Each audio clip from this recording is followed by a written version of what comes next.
All right, so we have now officially the director of Cleveland City Schools, Dr. Jeff Elliott. Dr. Elliott, good morning. Good morning, Steve. Great to be here. Well, thank you for coming, and I invited, I had Dr. Cash on last week and Yes. now you, and really wanted to concentrate on the governor and his Education Freedom Act, as he calls it, called a special session on January 27th.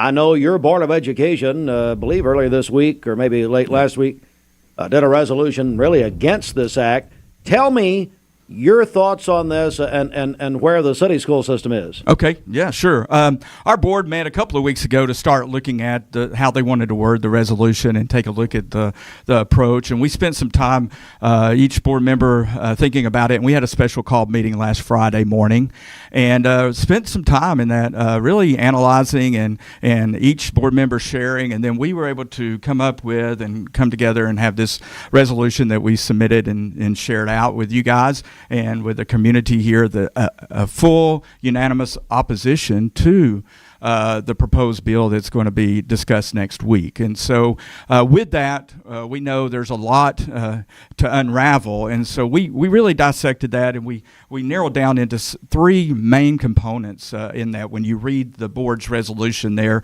related to that. And so those pieces that I wanted to just share with you guys are, first of all, we just want everybody to focus again on public schools. We want to keep the focus on public schools, prioritize the investments in those public schools.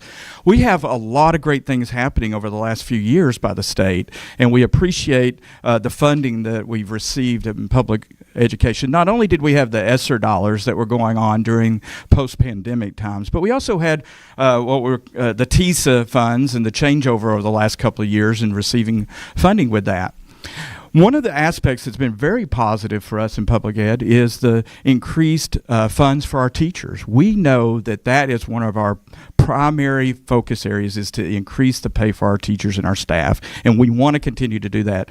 And a couple of years ago, because of that funding, our board took the step to increase that pay, and we're one of the school systems that led the way, and we want to continue to do that. So we're that was a very positive thing. The other positive aspects that we've seen over the last couple of years as far as these investments in public ed that we want to do is CTE. In our region, in our county, in our city, our school systems, we do great things in the world of CTE. You can walk into our schools, over at the Pie Center, wherever in Cleveland and Bradley County, you see tremendous things, and that is because of the support that we've received from the state. And so we want to see this momentum going and to continue on. And the last piece of that part of the point one is, as far as investment, is we are able, our school board, because of the investment of TISA funds, we've been able to also put priority on class sizes, especially that entry point at kindergarten. And 2 years ago, and we continue to have the goal to bring our class sizes down because we see momentum with our classrooms and management and addressing the needs of our students by doing that. But all we ask is, let's not change that momentum up with some other alternative that's on the plate right now. And that was where the board is coming from on that first point. We had a couple other points that the board really wanted to hit on, and that was accountability.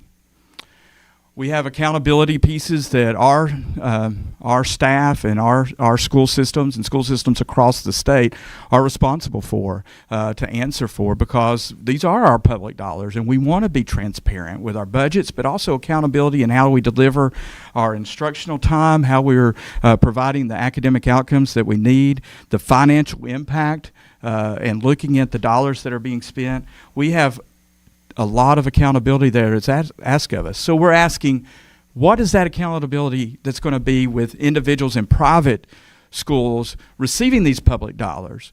What we hear, and we know that parent responses are very positive when they go to private schools. But if you go to any of our schools locally, we have wonderful schools in our city school system, tremendous schools, also in our region, tremendous schools. You're going to ask majority of our parents, and they're going to say they're pleased with our schools. So that is the question that our board wanted to ask, is what are the accountabilities to be fiscal responsible taxpayer citizens? How are we going to address that for those individuals who receive the public dollars going to the private schools? So that was the second point. And then the third point is just, again, being transparent. We're asking, let's really be transparent. If we're going to expand this, across the state, as we know, there's been 3 public school systems who have gone down this road the last couple of years related to the vouchers: Memphis, Nashville, and Hamilton County. And we really don't have full results of how that progress is making for those students who have made that transfer from the public schools into the private schools. In fact, the early indication is the results are not positive. In Metro Nashville, if we look at public schools and the results of that over the last couple of years, in fact, if you compare the data of those individuals that have gone into those private schools, their scores are less than the ones in the Metro Nashville public schools. And the funding was diverted from the Metro Nashville area to support that. So, again, to stay on track here, for public schools and Cleveland City Schools, what our goal is to keep the momentum going in the right direction. We're seeing a lot of positive results in Cleveland City Schools. Our graduation is up in the highest at Cleveland High School than it's ever been in the history. We're excited about that. We're seeing great strides, we're making gains in reading. We're continuing to work on our math. Our ACT continues to climb, and we want to keep that momentum going. And so that's where our board is coming from with this resolution. We're joined by Dr. Jeff Elliott. He's the director of Cleveland City Schools. On a programming note, I'll be joined by Governor Bill Lee in an interview that we're going to tape this morning that we will air at noon today. And we're honored to be the first interview he's going to do about this special session, which is January 27th. Dr. Elliott, just maybe a final question here. Is there anything positive about his idea here?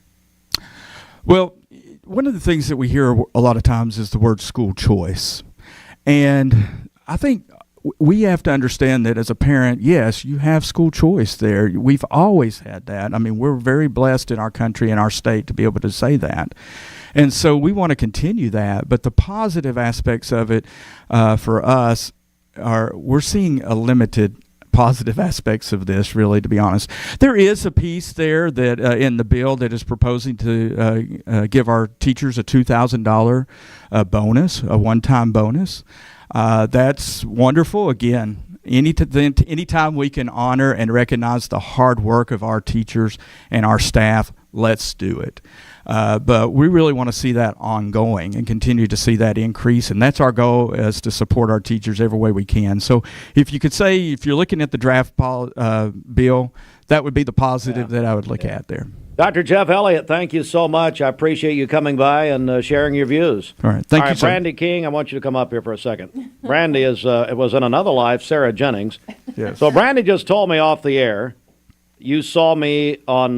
Come on up. Come on up. Get out of the way, Dr. Elliott. We've got serious business. Now I know that was fairly serious. This is really serious.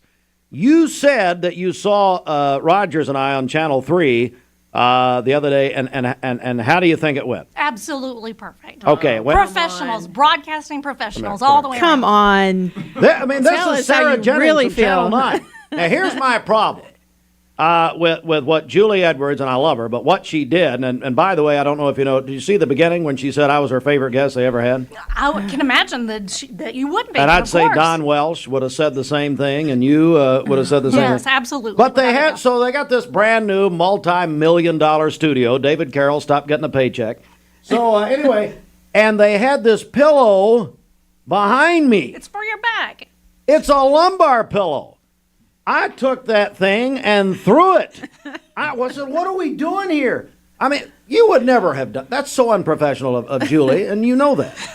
Julie, Come on, Julie's Brandy. wonderful. She is amazing. I know. And you did a great job. Well, absolutely, thank you. for sure. You got to watch out for the lumbar pillows, though. They'll sneak up on They you. didn't do that at Channel 9 back in the day. You know, I have slick pants on today. I almost slid out of the chair in the break room earlier. It can happen Hey, anywhere. That was my nickname at Cleveland High School, by the way, Slick Pants. That's a whole other story. All right, come on. All right, guys, thanks so much. Great to see. I had to get you on there. All right, we'll come right back in just a moment.